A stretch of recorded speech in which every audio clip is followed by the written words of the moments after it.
And now, ladies and gentlemen, we're back in business once again with a community showdown between the High Elves, who shall be led by Bonus for his bread. Love the name. And today, guys, he faces off against the Lizardmen, who shall be led by Ulrich Rahl. It's going to be Jabba the Hutt facing off against TECLIS. And it looks like TECLIS is going to be on his horseback. No birds for him today. As far as the High Elf build goes, it looks like the entire front line is going to be Silver and Guard, which I think is actually quite cool against Dinos. Obviously, Dinos, many of their infantry, with the exception of Temple Guard and, of course, the Red-Crested Skinks, do lack a lot of armor piercing, right? And even Red-Crested Skinks don't have the best melee attack, so even though they do have the AP to potentially punch through Silver and Guard 75 armor, their melee attack is really going to struggle against the high melee defense. So Silver and Guard make a pretty solid front line. Like, they can endure against Saurus and Skinks all day. Silver shields, and yeah, they're pretty solid for sure. I really do like Silver and Guard. Not in every matchup. Sometimes they're not worth the extra cost, but here I think they have some teeth.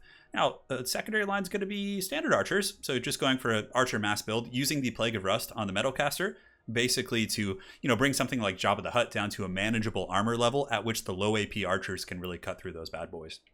We got Imric on horseback. Not Imric, excuse me, TECLIS. He just has nets in the sword because obviously, you don't want to spam too many spells. So Plague of Rust, spamming it very often, plus getting the net to, lock down the target you're getting the Plague of Rust to guarantee you get that value is very, very good.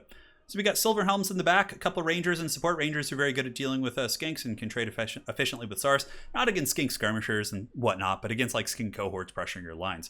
Now we have some Narnia lines as well. So we have the War Lines of Krace here, and I believe there might be some up in the hills as well. Yes, we do have War Lines of Krace right there, which kind of a cool thing. I'm curious. Like, I don't play High Elves often, and plus I've been very out of the loop with the meta. Obviously, I haven't been able to play as much as I used to. I'm getting back to it, guys. Don't worry. But yeah, the War Lines of Krace have good AP, right? So theoretically, they have good mass. They could block up some big dinos and lend you some extra armor piercing, which the High Elves typically struggle with in this matchup. So yeah, we'll see how it goes. And now for your boy Ulrich Rahl, he's got Chameleons in the front. Of course, they're 40% missile resist, and their loose formation makes them an ideal unit against the High Elf roster. We have a couple of Red-Crested Skinks backed up by Skink cohorts, and yeah, mainly just an entire Skink battle line.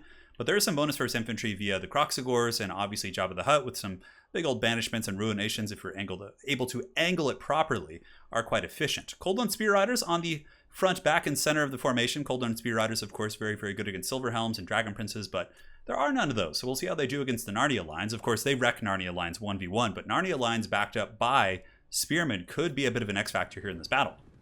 So the battle rages on. Certainly a very weird map. I've always disliked this map. I feel like it's one of those like old school Warhammer 1 maps that isn't very well balanced for multiplayer. But as far as these armies go, it's not going to be that big of a deal. But there are armies that I think really get punished by maps like this.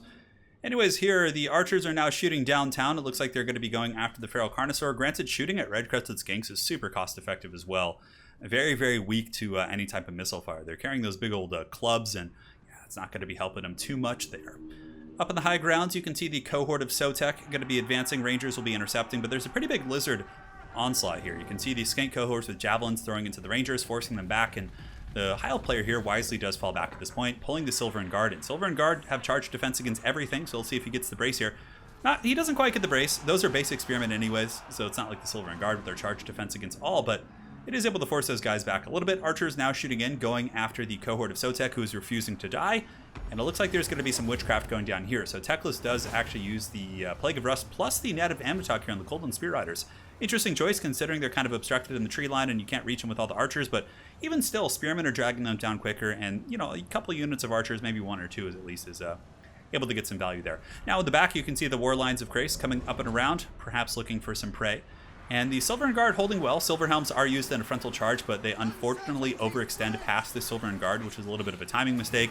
And the Lizards get some free real estate. The Coldland Riders and the cohort of Sotek able to massacre the Silver Helms there. Those guys really get pushed back. And now these cold-blooded folks are going to be pushing into the Silver and Guard, which are going to be quite happy to welcome this engagement. They'll be able to fight these type of troops very efficiently. Here, the War Lines of Krace come in for a rear charge from the backside and are able to jump on the Chameleons, but going to be a bad trade for him. There's a big T-Rex here, and some of these Coldland Spear Riders also going to be jumping back here.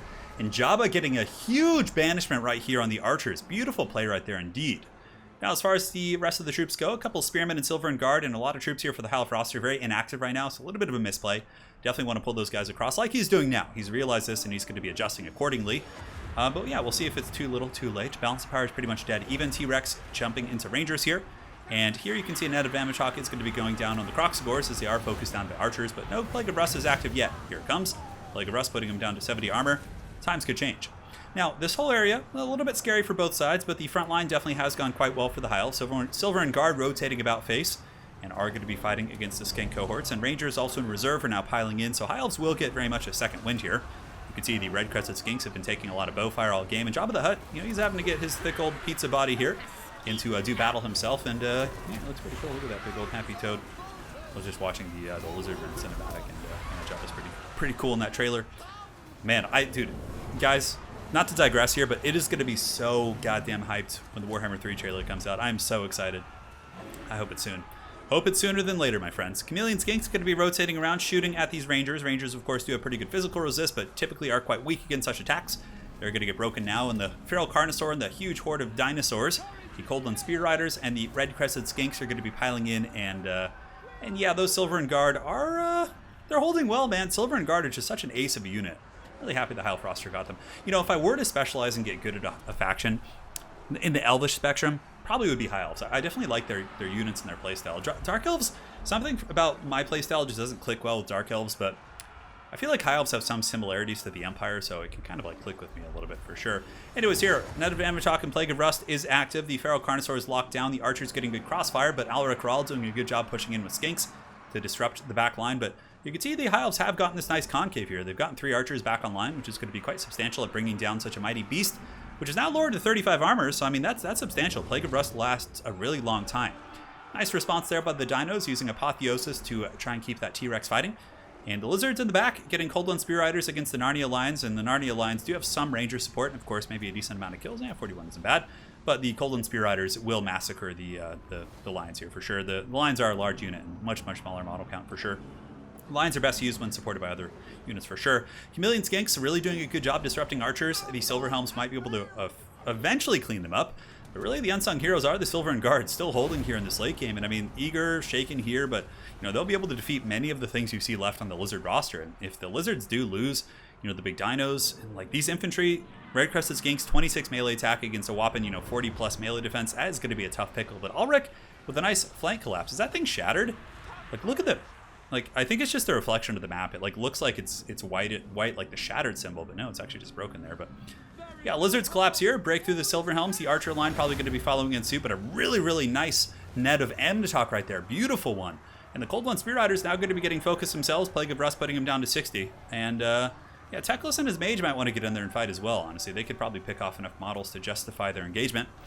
And Silver and Guard holding well. One unit does break, but the other Silver and Guard are going to be fending off the Croxagors. And I'm a little bit concerned for the Lizards that if the High Elves are able to form a nice Death Star at the end with all their Rangers and Silver and Guard, I mean, excluding a banishment from Jabba that could just end their existence, I do think that it's going to be a little bit tough for this Dino army to push in. But Bounce Fire is pretty even. Croxagors are here.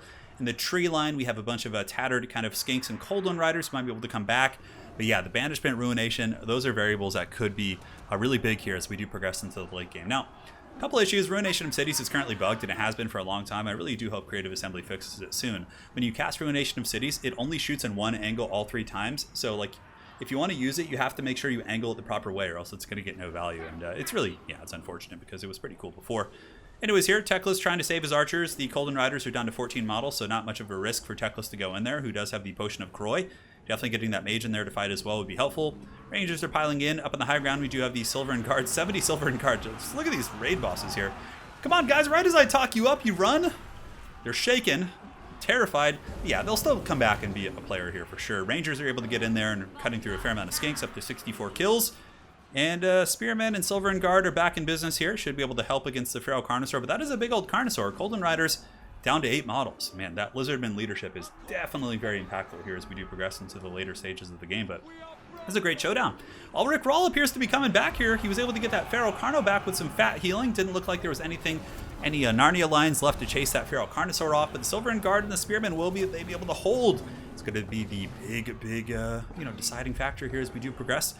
Terror routes are very strong. Obviously, Silver and Guard are not immune to psychology, so getting the big thick T-Rex and rear charging the Silver in here could be very good. High Elves able to... No, looks like Ulrich Ral's doing a pretty good job chasing down all these assets. Chameleons and Skink cohorts are able to push those guys down. And now TECLIS and the Mage of Metal are going to be getting ready to do battle here with the Croxagors. And yeah, Spearman's still holding firm, though. I mean, those little anti-large shanks as one of those guys flies past me there. add up, and you can see the Croc scores with the Plague of Rust, making them much more susceptible to the low AP attacks of the Silver and Guard. It's adding up, man, and the Feral Carnosaur, like, is he going to be able to deal with this many spears? Carnosaurs are pretty terrible at crowd clearing. They're designed to fight, the Apex Predators one-on-one, but against, like, Mass Spearmen, it's not going to be an easy break, especially with TECLIS and this Mage running nearby. They could, like, cycle charge the Carnosaur and cause some problems, but I mean, Ulrich has a lot of stuff left. He's got Skinks. I mean, he should definitely rotate over here and just come clean these guys up. I'm sure he's going to. Ulrich is a very, very good player. And, yeah, the Chameleon Skinks getting a little bit of poke, but TECLIS and his Mage of Metal getting in there and fighting. But the Silver and Guard, man, they're not going quietly. And that Feral Carnosaur is rampaging amongst spears now, which is a tough situation. And, yeah, he's going to be teabagging some of the spearmen with that kind of rear charge attack there. But, yeah, he's getting low, man. His leadership's low. And a big problem for the Carnos, once he does break, like, just use your Mage of Metal to chase him off the battlefield. And you're going to be fine. Jabba's not going to be able to win it. And the High Elves actually pulling ahead here. It looks like Ulrich Rahl was coming back in that game, but suddenly with the Feral Carnosaur just getting rampaged amongst spears, oh my god, what a comeback there from the High Elves. I mean, I wouldn't call it a comeback. They've been here for years. Oh man, that's a great song. But nonetheless, it was a very close game. It was like dead even. There was a couple points where it looked like Ulrich was going to claw that game back, but the Spearmen, man. Silver and Guard are definitely solid in that matchup. It was quite cool to see them in action. And yeah, we got some Narnia lines as well. They didn't seem to do too much, but I mean, they weren't bad either. Almost 50 kills among the two of them, but for those of you guys who are wondering how High Elves typically deal with armor, there's a couple ways. This is one of the ways, Plague of Rust with Archer synergy, or sometimes you often do see, what's it called? You can see Phoenixes and Dragons, and they're all very capable of dealing with such things. So yeah, a couple cool playstyles for sure, but well played to bonus first bread. I love the name, man. It's so good. I certainly have a bonus first bread when I eat that. Dude, if you give me like a fresh cooked loaf of bread, like sourdough, or actually when I was in Poland visiting Lady Turin's family, they have a local baker near where they live who makes the bread like fresh, and you can just go buy it from him. And dude, it was so good. I just laid on the cot, or it's kind of like I lived in Poland for a couple months, or I was on a tourist visa there, and I stayed for up to almost 3 months. And when we were there, man, I would just get the fresh cooked, like the fresh bread from her dad and mom, and then from there we would get some kielbasa too from the local butcher. And oh my god, I just would lay there like the biggest chungus, just eating kielbasa and that fresh bread.